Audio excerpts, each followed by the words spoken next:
अस्सलाम वालेकुम दोस्तों, मैं हूं यूट्यूब चैनल नॉलेज गेट से और आज की वीडियो के साथ मैं हाजिर हूं जो कि है एजुकेटर्स के लिए जो 2017 में रिक्रूट हुए हैं उनकी रेगुलराइजेशन के लिहाज से जो है वो मैं आज वीडियो बना रहा हूं, जिसमें आज आपको जो है सिखाया जाएगा कि आपने एसीआर किस तरह से फिल करनी है और जो आपने फ़ाइल कंप्लीट करनी है उसमें ज़रूरी डॉक्यूमेंट्स जो हैं वो कौन कौन से हैं। तो ये वीडियो जो है थोड़ी सी लंबी हो जाएगी क्योंकि चीज़ें जो हैं वो इसमें ज़्यादा डिस्कस करने वाली हैं। तो लेकिन आप जो है अगर आप इस वीडियो को पूरा देखेंगे तो आपको अच्छे तरीके से समझ आ जाएगी कि आपने फ़ाइल किस तरह से बनानी है, एसीआरज़ वगैरह जो हैं वो किस तरह से तैयार करवानी है और किस किस से जो है वो टेस्ट करवानी होती है। तो आप इस वीडियो को लाजमी पूरा देखें और अगर आप मुझे पहली दफ़ा सुन रहे हैं तो हमारे चैनल को ज़रूर सब्सक्राइब करें ताकि आपको आइंदा इस तरह की वीडियोज़ मज़ीद मिलती रहें। तो अब हम चलते हैं मोबाइल की स्क्रीन पे। मैं सबसे पहले आपको जो है वो चीज़ें बताता हूँ कि आपने कौन कौन सी चीज़ें आपकी जो हैं वो फ़ाइल के लिए ज़रूरी हैं। उसके बाद उन सब की डिटेल्स बताऊंगा और फिर एंड पे जो है मैं आपको वो एसीआर जो है किस तरह से आपने फ़िल करनी है वो भी दिखा दूंगा। और ये सब चीज़ें जो है इनका लिंक मैं आपको डिस्क्रिप्शन में दे दूंगा, आप वहाँ से डाउनलोड भी कर सकते हैं या अपने मुतलका डिप्टी ऑफिस से भी ले सकते हैं। जी, तो सबसे पहले आपने जो फ़ाइल कंप्लीट करनी है उसमें आपने ये तरतीब से ये सारी चीज़ें जो है वो मुंसलिक करनी है। उसमें कौमी शनाख्ती कार्ड की फ़ोटोकॉपी है वो तस्दीक शुदा आपने लगानी है। एसीआर जो है वो आपने 2017, 18 और 3 सालों की एसीआर बनवानी है। इसमें एक बहुत बड़ी चीज़ है कि अगर आपका उन दौरान जो है इन सेशंस के दौरान स्कूल का ट्रांसफ़र हुआ है या आपके एयोज़ का जो है वो लेस दैन 3 मंथ का कोई उसका पीरियड रहा है तो आपने वो सर्टिफिकेट भी जो है वो उसमें तैयार करने हैं। इसकी डिटेल मैं आपको एंड पे बताऊंगा कि आपने लेस दैन 3 मंथ के सर्टिफिकेट किस तरह से तैयार करने हैं और एसीआर किस तरह से बनानी है। उसके बाद जो है no demand, no inquiry, no audit para, no punishment और सर्विस सर्टिफिकेट आपने लगाने हैं। इनका लिंक मैं आपको डिस्क्रिप्शन में दे दूंगा, वहाँ से आप डाउनलोड कर सकते हैं।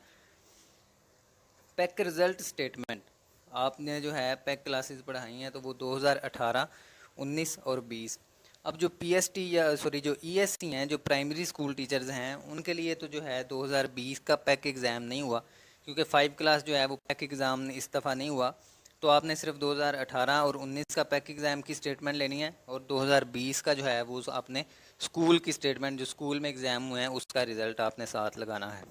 और ये तीनों रिज़ल्ट कार्ड 2018, 19 और 20 जो तीनों रिज़ल्ट हैं ये आपने हेडमास्टर से, डिप्टी डीओ से, एईओज़ वगैरह से जो है आपने वेरीफाइड करवाने हैं। तो अगर आप जो है किसी हाई स्कूल में तो आपका जो डीडीओ पावर है वो हेडमास्टर ही, आपने सिर्फ उसी से करवाने हैं। उसके बाद है फ़र्स्ट ऑर्डर, जो आप जब आपने सर्विस ज्वाइन की है उस टाइम जो आपके ऑर्डर हैं फ़र्स्ट के तकर्री के, उसकी आपने फ़ोटोकॉपी तस्दीक शुदा लगानी है साथ। फ़र्स्ट हाज़री रिपोर्ट, जिस स्कूल में आप ज्वाइन हुए हैं उसके लिए आपने हाज़री रिपोर्ट तैयार की है, मतलब जब आपकी सिलेक्शन हुई है आपने 5-6 फाइल जो तैयार की थी उनमें ये सारे डॉक्यूमेंट्स आपको मिलेंगे। उसके बाद है कि अगर आपका तबादला हुआ है तो जिस स्कूल में अब आप आए हैं उसके लिए ऑर्डर जो थे वो भी आपने लगाने हैं। यानी अगर आपका तबादला नहीं हुआ तो फिर आप एक ही स्कूल में, तो फिर आपको ये तबादले वाले जो है सर्टिफिकेट नहीं लगाना पड़ेगा। लेकिन अगर आपका तबादला हुआ है तो आप जो जिस न्यू स्कूल में आए हैं उसके ऑर्डर आपको साथ लगाने पड़ेंगे। जी, तो उसके बाद पॉइंट नंबर 8 है मौजूदा स्कूल की हाज़िरी रिपोर्ट। जब आप जो है नए स्कूल में ट्रांसफ़र करवा के आए हैं तो आपके ऑर्डर के साथ साथ आपकी जो है हाज़िरी रिपोर्ट भी बनी है, वो भी आपने उसकी फ़ोटोकॉपी लगानी है, वो भी तस्दीक शुदा। उसके बाद है तालीमी असनाद, मुतलका बोर्ड यूनिवर्सिटी से वेरीफाइड। जब आपकी जॉब हुई है तब आपने जो है अपनी डिग्रीज़ वेरीफाई करवाई थी, तो वो जो है वेरिफिकेशन की कॉपी आपके डिप्टी ऑफिस या डीओ ऑफिस में पड़ी होती है, वो आपने वहाँ से जो है उनकी कॉपी की जो फ़ाइल है वो आपने ले लेनी है। वो आपकी जो है वेरिफिकेशन की फ़ाइल्स है उसकी कॉपीज़ आपने साथ लगानी है, वो भी तस्दीक शुदा। उसके बाद जो है पेशा वराना डिग्री है, प्रोफेशनल क्वालिफ़िकेशन है, अगर आपका बीएड या एमएड वगैरह की तस्दीक शुदा जो है वो आपने उसकी कॉपी लगानी है।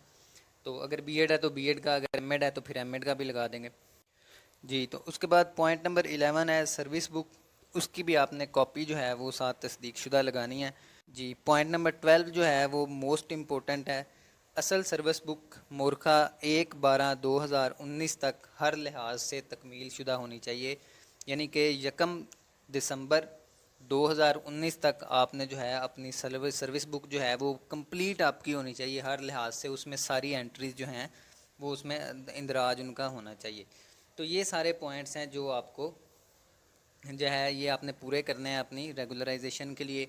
अब जो है आपको स्क्रीन पर जो है no demand, no inquiry, no audit para, no punishment, service certificate, ये सारी चीज़ें आपको नज़र आ रही होंगी। इनका लिंक भी मैं आपको डिस्क्रिप्शन में दे दूंगा, आप वहाँ से आसानी से डाउनलोड कर सकते हैं। उसके बाद अब हम चलते हैं कि हमने ACR जो है वो किस तरह से फिल करनी है। जी, तो अब आपको स्क्रीन पर ACR नज़र आ रही होगी। तो यहाँ पे सबसे पहले आ रहा है for the period dash two और डैश, यानी कि यहाँ पे आपने कौन से पीरियड की जो है वो ACR लिखवानी है वो यहाँ पे मेंशन करेंगे। फ़र्ज़ करें अगर आप जो है 2019 की जो है लिखवा रहे हैं तो यहाँ पे ऊपर आएगा 1 जनवरी 2019 से लेकर 31 दिसंबर 2019 तक। तो ये आपका पीरियड है जो आप जो है सर्विस बुक जिसकी लिखवाना चाह रहे हैं। जी, तो उसके बाद है पार्ट 1। तो पार्ट 1 में देखें, सबसे पहले आपको ऊपर नेम नज़र आ रहा है, यहाँ पे आपने अपना नाम लिख देना है, फिर father name, date of birth और डोमिसाइल। डोमिसाइल के आगे आपने अपने डिस्ट्रिक्ट का नाम लिख देना है, यानी अपने ज़िले का नाम लिखेंगे आप। उसके बाद है बेसिक BS विद प्रेजेंट पे। तो बेसिक स्केल जो है वो आपका 14 है या 15 है, वो आपने यहाँ पे मेंशन कर देना है। Post held during the time period, ये पोस्ट नहीं लिखा हुआ, ये पीरियड है यहाँ पे। तो यानी अगर आप 2019 की ACR लिखवा रहे हैं तो 2019 साल में आपकी जो पोस्ट थी ESE या SESE वो आपने यहाँ पे लिख देनी है। उसके बाद एकेडमिक क्वालिफ़िकेशन इसी पीरियड में, यानी 2019 में आपकी जो एकेडमिक क्वालिफ़िकेशन है वो यहाँ पे लिखेंगे, और प्रोफेशनल क्वालिफ़िकेशन, और इसी पीरियड में जो है आपने जो प्रोफेशनल क्वालिफ़िकेशन आपकी 2019 में थी वो आपने लिख देनी है, अगर नहीं है तो फिर नील लिख देंगे। उसके बाद जो है पीरियड सर्व्ड, कि आपने कितना अरसा जो है वो सर्विस सब की कर लिया है इन प्रेजेंट पोस्ट। तो प्रेजेंट पोस्ट पे यानी अगर आप ESE हैं तो ESE पे पोस्ट पे आप कब से हैं, तो जब से आपकी ज्वाइनिंग हुई है, यानी 4/8/2017 से अगर आपकी ज्वाइनिंग है तो तब से लेकर आपने कब तक 31/12/2019 तक की, क्योंकि आप ACR लिखवा रहे हैं तो तब तक की आपने डेट मेंशन कर देनी है। तो अंडर रिपोर्टिंग ऑफिसर, जिस रिपोर्टिंग ऑफिसर से आप करवा रहे हैं उसके अंडर आप कब से हैं, वो 1/1/2019 से लेकर 31/12/2019 की जो है वो आप यहाँ पे डेट मेंशन कर देंगे। उसके बाद जो है signature of the official reported upon, उसी ऑफिसर के सिग्नेचर आ जाएंगे और आगे डेट आ जाएगी। उसके बाद जो है कुछ ACRs में रिज़ल्ट मेंशन होता है, कुछ में नहीं है। अगर आपकी ACR में रिज़ल्ट है तो आपने वो क्लास 5th या 8 जो पैक क्लासेस आपने पढ़ाई हैं वो लिख देंगे। तो सब्जेक्ट आपने जो पढ़ा है वो, टोटल इनरोलमेंट जो है, क्लास की टोटल स्ट्रेंथ आप लिखेंगे। नंबर ऑफ़ स्टूडेंट्स अपीयर्ड, तो जो एग्ज़ाम में तलबा जो है वो अपीयर हुए हैं उनकी तादाद लिख देंगे। रिज़ल्ट कितने परसेंटेज रहा है और बोर्ड का रिज़ल्ट कितने परसेंटेज रहा है वो आपने यहाँ पे लिख देना है। तो इसमें सबसे बड़ी बात यह है कि आपने कटिंग नहीं करनी। कटिंग जो है वो क्राइम ऑफेंस होता है। यहाँ पे ACR में आप अगर कटिंग करते हैं तो आप पे जो है पर्चा भी हो सकता है, आप पे जो है FIR वगैरह हो सकती है। इस वजह से आपने कटिंग नहीं करनी। कटिंग के बगैर अगर आपकी कटिंग हो गई है तो आप नई ACR बना लें, लेकिन आपने कटिंग नहीं करनी ACR में। उसके बाद जो है पार्ट 2 है वो आपका honest, reported to be corrupt, believe to be corrupt. तो यहाँ पे जो है आपके रिपोर्टिंग ऑफिसर सिग्नेचर करेंगे। तो उसके बाद जो है ओवरऑल ग्रेडिंग, तो वो ग्रेडिंग भी आपके रिपोर्टिंग ऑफिसर ने ही करनी है। Very good, good, average, below average या पुअर, जो आपकी जो है ग्रेडिंग होगी वो उसके लिहाज से यहाँ पे आपको ग्रेड दे देंगे। उसके बाद है useful for retention in service. तो यूज़फुल है या नॉट यूज़फुल है, इस पर भी आपके रिपोर्टिंग ऑफिसर ही सिग्नेचर करेंगे। तो name of reporting officer, signature, उनका डेजिग्नेशन क्या है वो है, डेट यहाँ पे, और जो स्टैंप यहाँ पे लगती है वो बाय नेम स्टैंप आपने लगानी है। तो ये तो था कि अगर आप 1 साल के लिए जो है उस रिपोर्टिंग ऑफिसर के अंडर रहे हैं, तो 1 साल के लिए मतलब आपका रिपोर्टिंग ऑफिसर मुतलका AO होता है, तो आप उसके लिए 1 साल के लिए ये जो है ACR लिखवाते हैं।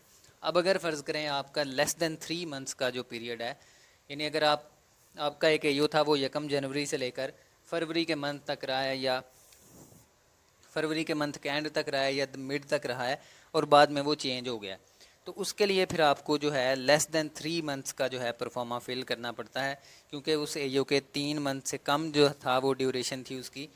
तो अब मैं आपको बताता हूँ कि आपने वो लेस दैन 3 मंथ्स वाला परफॉर्मा किस तरह से फिल करना है। तो जी, तो अब आपको जो है स्क्रीन पर लेस दैन 3 मंथ सर्टिफिकेट नज़र आ रहा होगा। तो ये आपने कुछ इस तरह से फिल करना है कि it is certified that mister, यहाँ पे आप अपना नेम और अपने वालिद का नेम लिखेंगे। Has been working in education department in BPS number, यहाँ पे आपने अपना स्केल लिख देना है। अंडर रिपोर्टिंग ऑफिसर, तो यहाँ पे आपने अपने AO का नाम लिखना है और साथ उसके मरकज़ का नाम मेंशन करना है। हैंस द रिपोर्टिंग पीरियड, जैसा कि अभी मैंने आपको बताया था कि अगर आप 1 जनवरी 2019 से लेकर 20 फरवरी 2019 तक लिखते हैं तो ये ऑलमोस्ट जो है 1.5 मंथ बनता है। तो अब यहाँ पे आप लिखेंगे फ्रॉम 1/1/2019 टू 22/2019, यानी कि 1 जनवरी 2019 से लेकर 20 फरवरी 2019 तक इज़ लेस दैन 3 मंथ्स। तो यहाँ पे आपके जो हैं वो एओज़ अपने साइन स्टैम्प कर देंगे। तो यहाँ पे आपको काउंटर साइन की ज़रूरत नहीं है। ये लेस दैन 3 मंथ सर्टिफिकेट में सिर्फ आपने अपने एओ के सिग्नेचर करवाने होते हैं, और ये आप यूज़ भी उसी लिए करते हैं जब आपके एओ का टाइम पीरियड 3 मंथ से कम होता है। एसीआर जो है वो आप अपने 1 साल के लिए यूज़ करते हैं। जी, तो ये थी आज की वीडियो जिसमें आपको जो है आपने 2017 के एजुकेटर्स के लिए उनके रेगुलर होने के लिए सारी फ़ाइल के लिए मैंने बताया है, और एसीआर या लेस दैन 3 मंथ सर्टिफिकेट आपने किस तरह से फिल करना है वो इसमें बताया गया है। तो उम्मीद करता हूँ आपको जो है ये वीडियो ज़रूर पसंद आई होगी। तो आप इस वीडियो को अपने दोस्तों के साथ शेयर करें और चैनल को ज़रूर सब्सक्राइब करो यार। आपको जो है इस तरह की मज़ीद वीडियोज़ मिलती रहेंगी, और आपकी सब्सक्रिप्शन से ही जो है मुझे हिम्मत मिलती रहती है कि मैं ज़रूर इस तरह की वीडियोज़ बनाऊँ। तो इंशाल्लाह नई वीडियो के साथ इंशाल्लाह जल्दी हाजिर होंगे। आज के लिए इतना ही है। अल्लाह हाफिज़।